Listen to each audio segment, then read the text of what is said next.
Wine is mentioned many times in the Bible.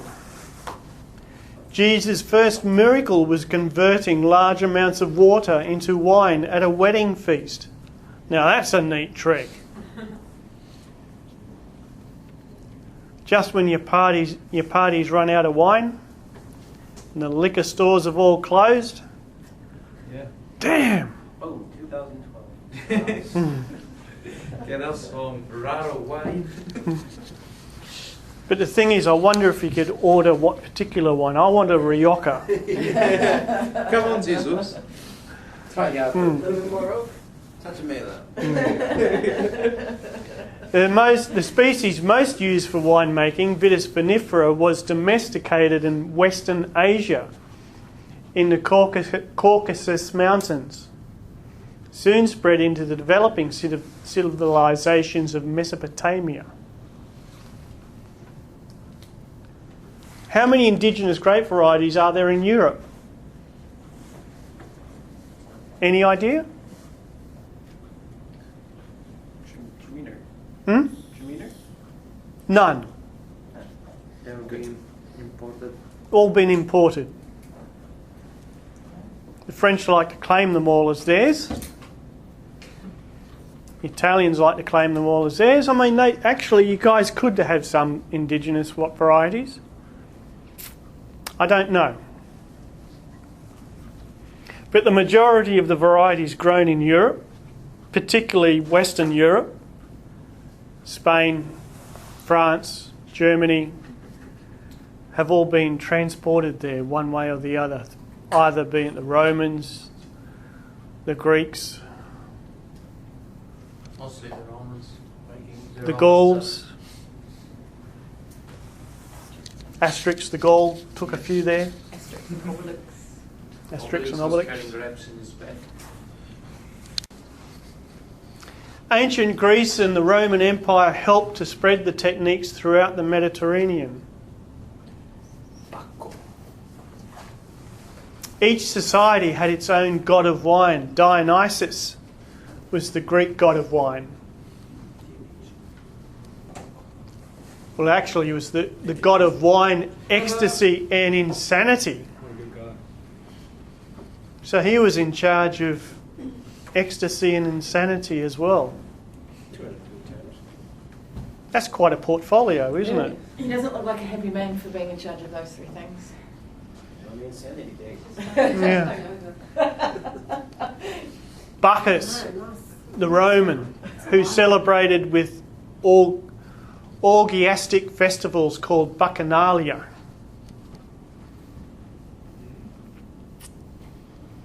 Widely understood, the Romans introduced grapevines to France, known as Gaul. You like the idea of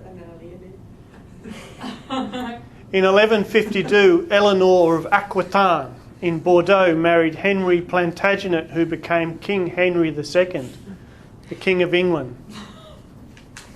These are all important dates for the wine industry. In 1860, the European vineyards became infected with an insect, the root aphid Phylloxera. And it created or caused widespread destruction of vineyards in Europe. And nobody knew what to do. No one had a clue how to deal with this aphid, or this insect, this predator, parasite. Did it come from America? It came from America. It was transported across to Europe. And it ravaged French vineyards and absolutely massacred them. Vines were dying, vineyards were being ripped out. They tried everything they knew possible to eradicate this aphid. They tried fumigating the soil, they tried putting walls around the vineyards and flooding it and leaving it flooded to try and drown it.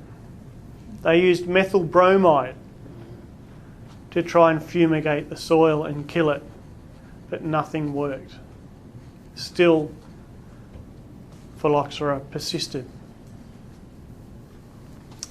It wasn't until 1869, a whole 9 years later, that Professor Gaston Basile discovered by grafting vinifera vines onto Vitis labrusca that the problem was potentially solved. Because phylloxera originates in America, Vitis labrusca originates in America, and the pair of them grew up in a synergistic environment, so they could live and cope with each other quite happily. Therefore, they could grow the European varieties, but using American rootstock, as long as the European varieties did not touch the soil. Because if the American variety touched the soil, chances are it would send roots into the soil, phylloxera would attack that root, vine would die. That's why you'll see on every grafted grapevine the graft union is always above the ground. Subsequently, from that, a huge breeding program was initiated to develop rootstocks that could adapt, that could deal with phylloxera. And the three most common American species that were used was Vitis Blandieri, Vitis riparia, and Vitis rupestris. And they are indigenous to three different parts of America. And they have different characteristics. Vitis riparia is known as the riverbank grape.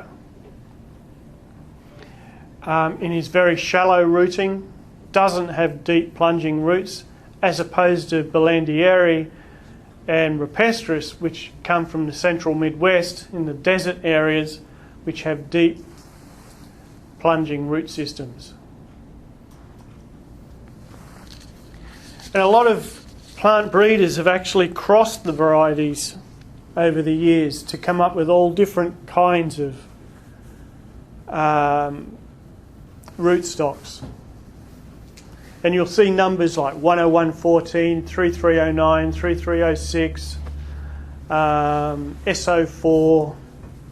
All these numbers are they're rootstocks that we use, but the parentage will depend on what's been blended with what.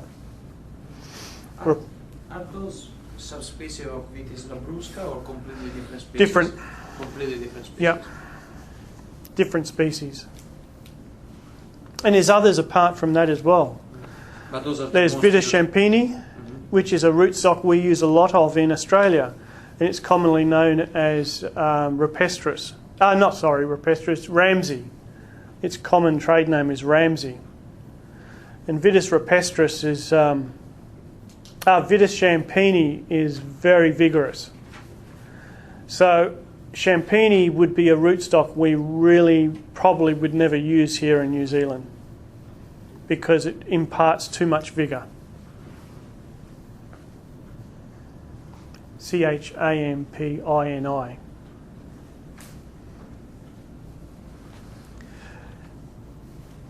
But I guess the one thing that phylloxera did do is it spawned a whole new industry of plant breeding and rootstock breeding and developing whole new rootstocks for different purposes. And through that process, not only have we ended up with rootstocks that are phylloxera resistant, we've now got rootstocks that are not only phylloxera resistant, they're nematode resistant. They're salt tolerant. They're drought tolerant. They can deal with wet conditions. They can deal with salt toxicity. Clay soils, you know. They're developing rootstocks that can deal with any number of different situations.